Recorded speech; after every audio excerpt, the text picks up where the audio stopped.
আইসিসির নিয়মের খড়গ থেকে বাঁচতে ফারুককেই পদত্যাগ করতে হবে। ক্রীড়া উপদেষ্টা আসিফ মাহমুদ সজীব ভুঁইয়া সরাসরি জোর করে কিছুই করাতে পারবেন না। আর নিয়মের বরখেলাপ হলেই রাজনৈতিকভাবে হস্তক্ষেপের কারণে বাংলাদেশ ক্রিকেটের উপরই খড়গ নেমে আসতে পারে। তাই তো আকাশে বাতাসে গুঞ্জন ফারুক আহমেদের ফুল স্টপ।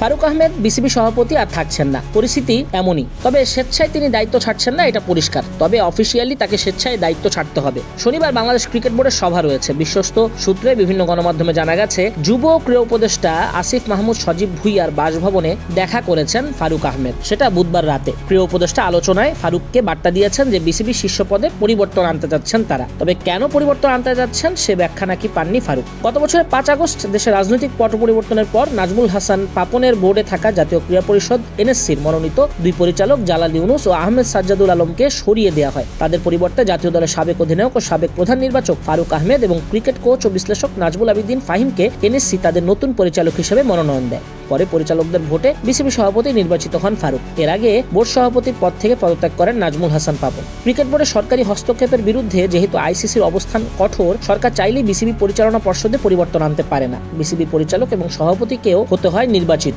ফারুক এনএসসি মনোনীত পরিচালক হওয়ায় সে মনোনয়নে এনএসসি হয়তো পরিবর্তন আনতে পারে, কিন্তু তিনি যেহেতু এখন নির্বাচিত সভাপতি, স্বেচ্ছায় পদত্যাগ না করলে সরকার তাকে সরিয়ে দিতে পারে না। এ নিয়ে অনেক প্রশ্ন আছে। যদি বিষয়টা আইসিসি পর্যন্ত গড়ায়, তাহলে জিম্বাবুয়ে ও শ্রীলঙ্কা ক্রিকেটের মতো বাংলাদেশের উপরও আন্তর্জাতিক ক্রিকেটে খড়গ নেমে আসতে পারে। তবে ফারুক যদি নিজ থেকে সরে দাঁড়ান, তাহলে বিষয়টা সহজেই পরিবর্তন হয়ে যায়। জানা গেছে, ক্রীড়া উপদেষ্টার মতামত জানতে পেরে ফারুক আহমেদ 2-1 দিন সময় চেয়ে নিয়েছেন। যদি পদত্যাগ করেন তাহলে খুব দ্রুতই তিনি করবেন। কয়েকদিন ধরে গুঞ্জন 3 মাসের জন্য বিসিবি সভাপতির দায়িত্ব নিতে পারেন জাতীয় দলের আরেক সাবেক অধিনায়ক আমিনুল ইসলাম বুলবুল।